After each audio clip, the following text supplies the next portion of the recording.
সিলেটিরা মূলত বাংলাভাষী নন। সিলেটি জনগোষ্ঠী নিজস্ব ভাষার অধিকারী। সিলেটি ভাষা বাংলা থেকে সম্পূর্ণ আলাদা এবং প্রাচীন একটা স্বয়ংসম্পূর্ণ ভাষা।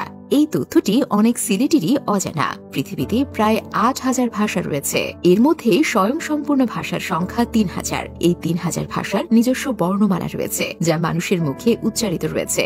বিশ্বের স্বয়ংসম্পূর্ণ ভাষার একটি এই সিলেটি ভাষা।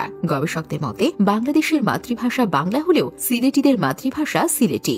বিশ্বের প্রায় ২ কোটি মানুষের মুখের ভাষা সিলেটি। সিলেটি ভাষা এবং সিলেটি জাতির চমক ইতিহাস সম্পর্কে চলুন জেনে আসা যাক। সিলেটি ভাষার ইতিহাস ঘাটলে দেখা যায় এই ভাষার প্রচলন শুধু সিলেটেই সীমাবদ্ধ নয়। ভারতের আসাম, ত্রিপুরা এবং মেঘালয়ের বহু সংখ্যক লোকের মুখের ভাষা সিলেটি। এটা একটা প্রাচীন ভাষা, তাতে কোনো সন্দেহ নেই। গবেষকদের মতে খ্রিস্টীয় ১৪দশ শতাব্দীর মাঝামাঝি সময়ে জটিল সদস্য প্রধান বাংলা বর্ণমালার বিকল্প লিপি হিসেবে সিলেটি নাগরী লিপির উদ্ভাবন হয়েছিল। গবেষকদের ধারণা ইসলাম প্রচারক সুফি দরবেশ এবং স্থানীয় অধিবাসীদের মনের ভাব বিনিময়ের সুবিধার জন্য নাগরী লিপির উদ্ভাবন হয়েছিল।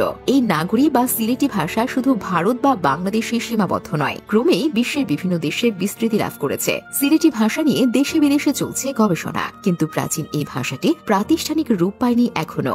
ব্রিটেনে সিলেটি ভাষা শিক্ষার কয়েকটি ইনস্টিটিউট থাকলেও বাংলাদেশে প্রাতিষ্ঠানিকভাবে সিলেটি ভাষা শিক্ষার কোনো ক্ষেত্র নেই, যার ফলে সিলেটি ভাষা মানুষের মুখে থাকলেও এর বর্ণমালা বা নাগরী লিপি অনেকটা বিলুপ্ত হয়ে গেছে। হারিয়ে যাচ্ছে এর ইতিহাস। ইংরেজি ভাষায় যেমন ২৬টি বর্ণ আছে, বাংলায় রয়েছে ৫০টি। ঠিক অনুরূপভাবেই সিলেটি ভাষায় রয়েছে ৩২টি বর্ণ। কিন্তু সিলেটের বর্তমান প্রজন্ম তাদের নিজস্ব ভাষা লিখতে ও পড়তে জানে না। বর্তমানে মূল সিলেটি হরফে যারা লিখতে ও পড়তে পারেন তাদের সংখ্যা খুবই কম। এবার আসা যাক সিলেট জাতির ব্যাপারে। খ্রিস্টীয় ৮ম শতকের আগে থেকে আরবি, ইরানি, তুর্কি, আফগান, মোঘল বণিকগণ চট্টগ্রাম সিলেট অঞ্চলে বাণিজ্য করতে এসে বংশ বিস্তার ঘটান। এরপর আসেন হযরত শাহজালাল। হযরত শাহজালালের সিলেট আগমন সিলেটের সমাজ সংস্কৃতিতে ব্যাপক প্রভাব ফেলেছিল। ১৮৫৮ সালে সিলেটে চা আবাদ শুরু হলে ভারতের তামিলনাড়ু, উড়িষ্যা, ছোটনাগপুর, মধ্যপ্রদেশ, মাদ্রাজ ইত্যাদি অঞ্চল থেকে প্রচুর জনগোষ্ঠী চা বাগানের শ্রমিক হিসেবে সিলেটে আসেন। ১৯০১ সালে এসে শুধু সিলেট জেলায় জ্বালানির কুলির সংখ্যা ছিল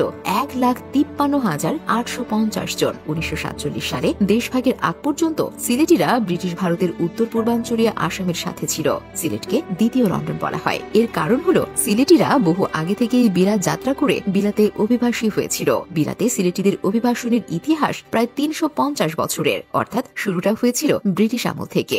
আগে সিলেটে কাঠের বড় বড় নৌকা তৈরি হতো। আরব ব্যবসায়ীরা এখান থেকে সুগন্ধি কাঠ ও কাপড় নিয়ে যেতেন। মুঘল বাদশাহ আকবরের সময়কালে তার নোভারের জাহাজগুলো সিলেটে তৈরি হতো এবং এগুলো ছিল তৎকালীন ভারতবর্ষের সেরা জাহাজ। ফলে এই অঞ্চলে নৌযানে কাজ করার মতো কর্মী তৈরি হতে থাকে। তাই পরবর্তী সময়ে ব্রিটিশ কোম্পানির জাহাজে চাকরি করা সিলেটের মানুষের জন্য সহজ হয়েছিল। আর এই চাকরির সুবাদেই তাদের একটা অংশ ব্রিটেনে যাতায়াত করত।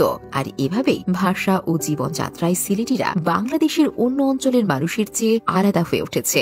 বাংলাদেশের ভেতর সিলেট যেন ভিন্ন এক অঞ্চল।